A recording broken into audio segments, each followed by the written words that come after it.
morning everyone. So, I am Ernest Galiola and the topic is about Trisomy 21. So, ano nga ba ang meaning ng Trisomy 21? So, ito ang akla sa Trisomy 21 is a chromosomal condition characterized by an additional chromosome. Humans usually have 46 chromosomes or 23 millions. So, sabi dito, yung humans, yung trisomy is, ano siya, condition siya about yung additional na chromosome. Di ba yung human is, meron siyang 46 chromosome. So, di ba pag, ano tayo ng offspring, gagawa ng baby is, merong egg cell, at merong sperm cell. So, yung egg cell and sperm cell is, meron silang 23 na chromosome. So, yun yung normal. Pero pag nagkaroon siya ng isang chromosome, hindi na siya magiging normal. Yun yung tinatawag natin trisomy 21. Bakit nga pa siya naging trisomy 21? So, di ba, nagkaroon dito ng isa pang additional chromosome dito sa 21. Diba, pag sabi yung green, somy means yung chromosome. Naging trisomy 21 siya. So, sabi rin dito, it is the most common chromosal anomal in humans, affecting about 50,000 babies for each year and more than 3,000 people in the US. So every year is 5,000 babies daw yung nagkakaroon ng trisomy. And sa US daw, buong year na yun is nagkakaroon ng, sa US, ng 50,000 trisomy. Then, siya, common sa country na mayroong trisomy sa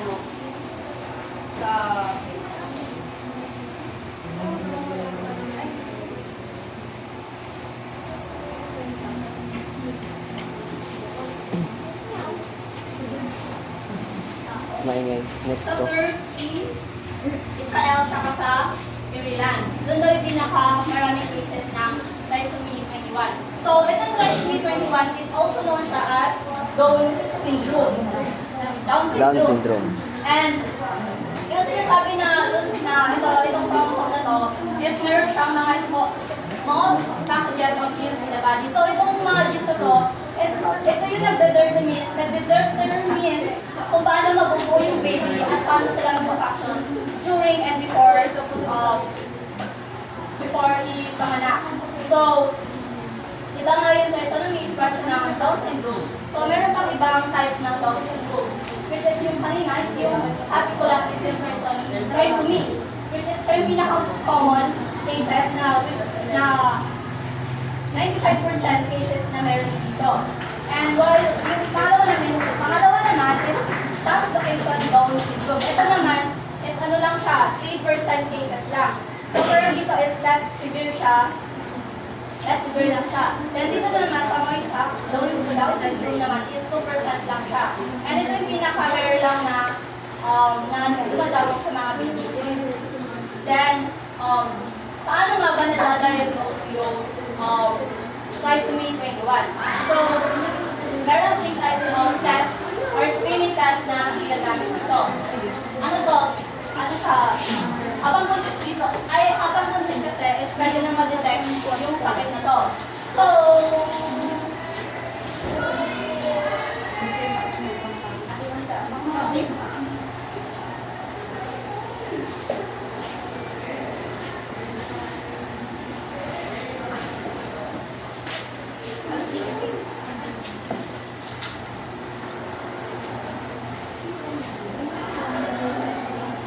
So, una dito is yung chronic bill sampling. So, dito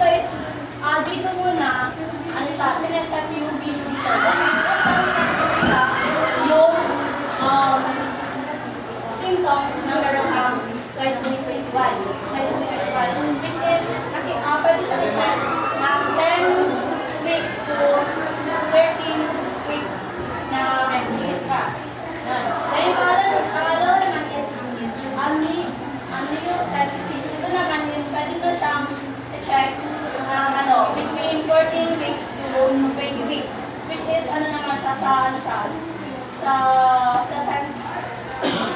Issue dito naman is the ano sa placenta.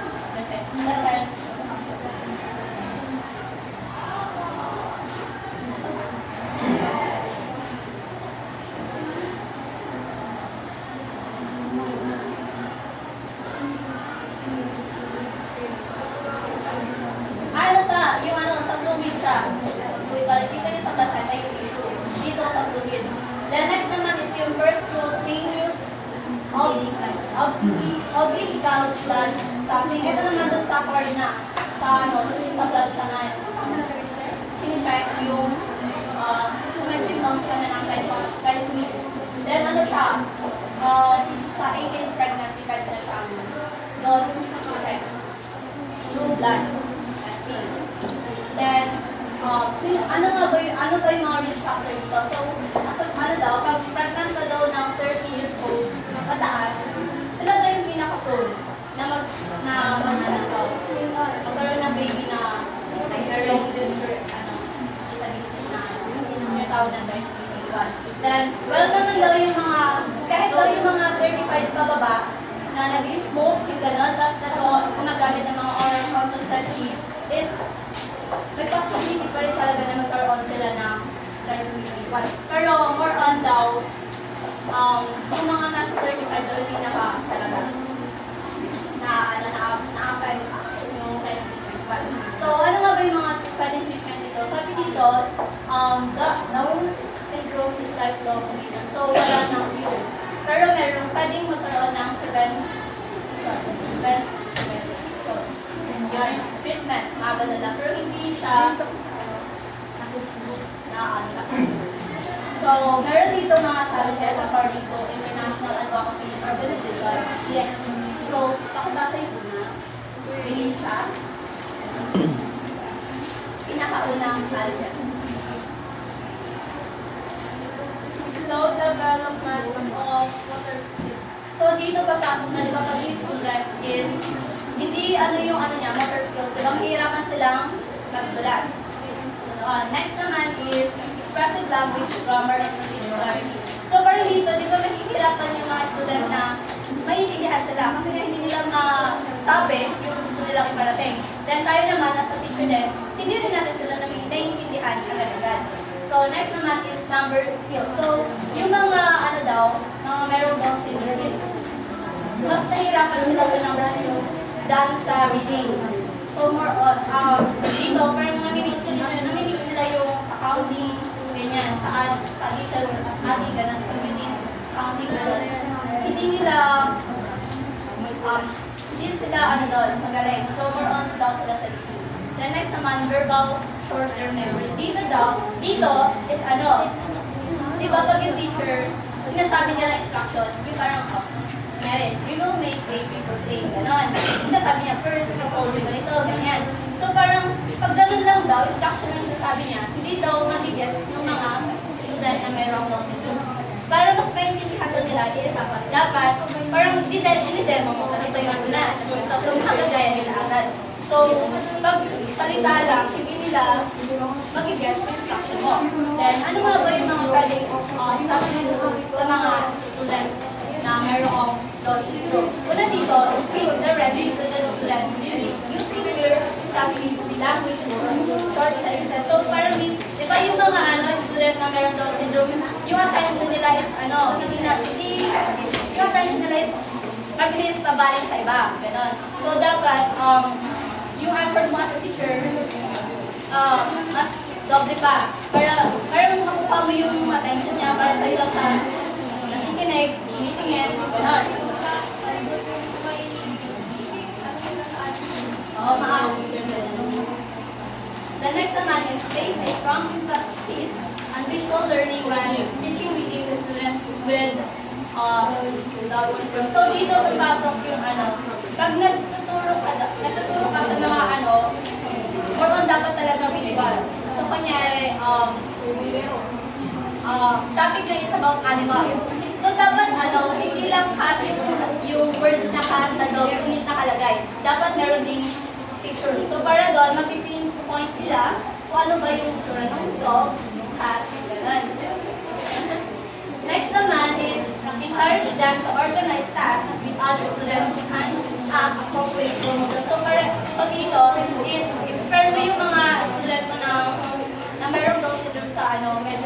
magagaling sa kanila.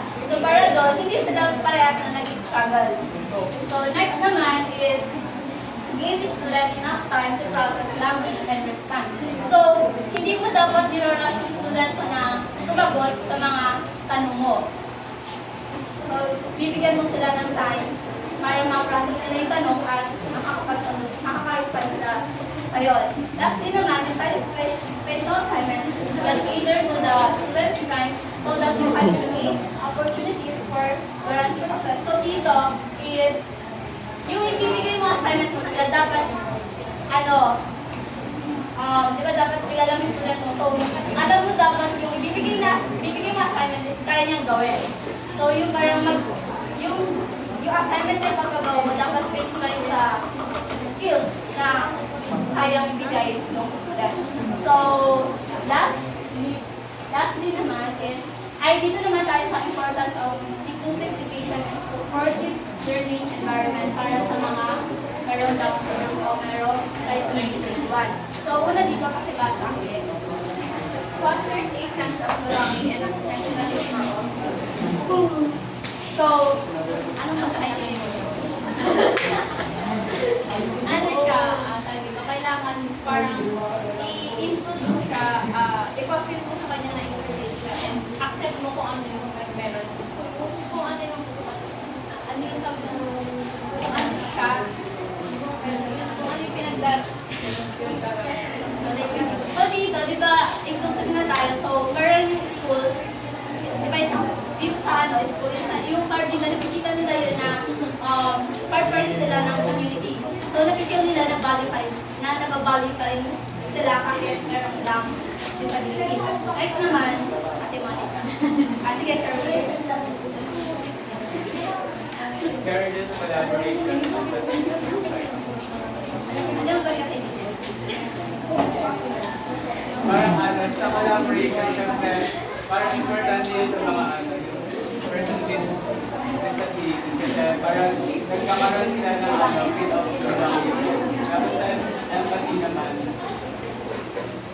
parang kailangan natin silang intindihan natin ako sa respect. Parang bigyan natin sila ng respect. So, tama yun. So, dito sa kabase talaga yung collaboration kasi need talaga ng mga student noon. Hindi lang sila meron sa subject. Oo. Then next naman, may isa.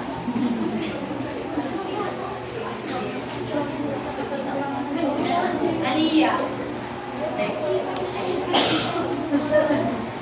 Approach positive social interactions and Ano ba?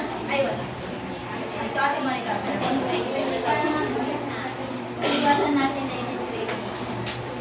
So, parang dito is, di ba, pag nandun na sila, marireduce yung perception natin na naiiba sila sa atin. So, parang yun, parang unti-unti na accept natin sila, na part pa rin sila.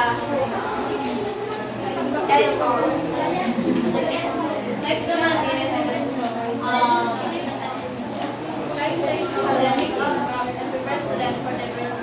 siyempre, pag nakakapag-aral sila, may possibilities na makapag-participate sila.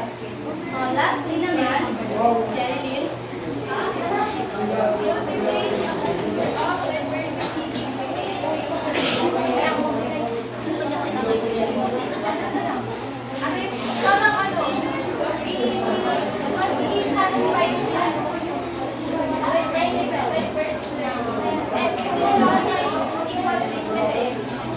Sa mga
So, di ba yung mga ano, yung nakalabas na sila nila? Para silang masaya lang. Next naman is... Pini. Ano yung stamping na tapos may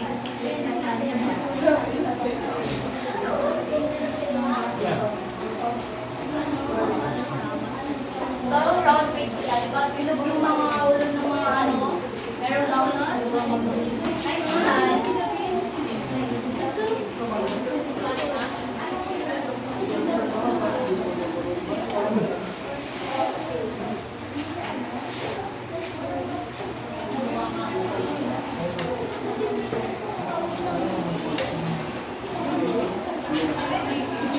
is yung ano daw, sa Toys in Grade 1, is yung pala daw nila, di ba tayo marami tayong ano, sila daw, isa lang.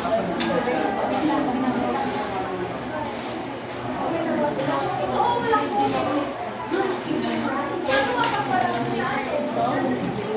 Try sumit. Try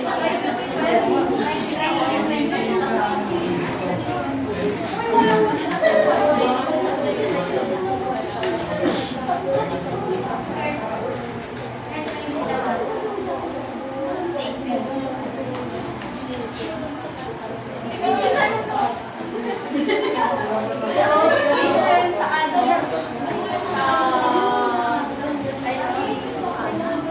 one, is meron sa lang sa atin. Pwede siya, pag ano, pwede rin yung ano, pagkasikip dito. Yung kanila, inward, saka pwede rin siyang pa-upward. Ganun yung mga lang, meron sa lang, then,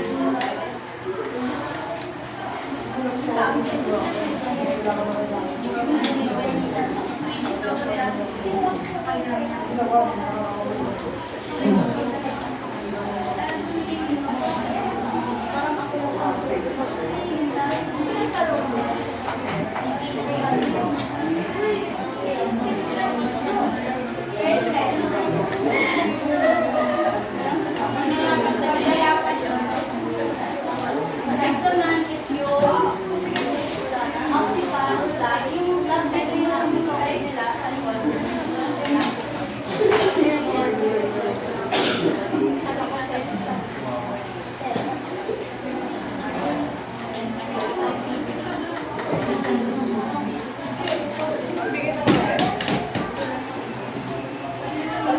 The next naman is more widely separated versus second dose.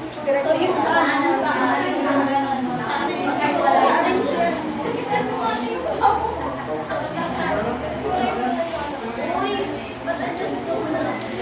Then, next, last naman is yellowish. Yung nila is yellowish.